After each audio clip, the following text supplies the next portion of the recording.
उपमुख्यमंत्री एकनाथ शिंदे यांनी घेतलं श्री संत बाळूमामांचं दर्शन। कोल्हापूर जिल्ह्यातील महत्त्वाच्या धार्मिक स्थळांपैकी एक असलेल्या श्री क्षेत्र आदमापूर इथं राज्याचे उपमुख्यमंत्री एकनाथ शिंदे यांनी श्री संत बाळूमामांचं दर्शन घेतलंय। यावेळी त्यांनी मंदिर परिसरातील विविध विकास कामांची पाहणी केली आणि देवस्थानच्या विश्वस्त मंडळाशी संवाद साधला।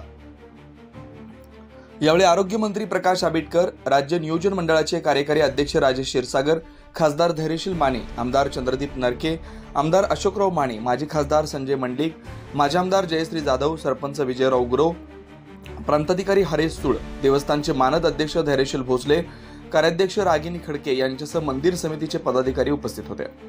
यावेळी श्री संत बाळूमामा देवालयाच्या वतीनं विकास आराखड्यासंदर्भात निवेदन देण्यात आलंय।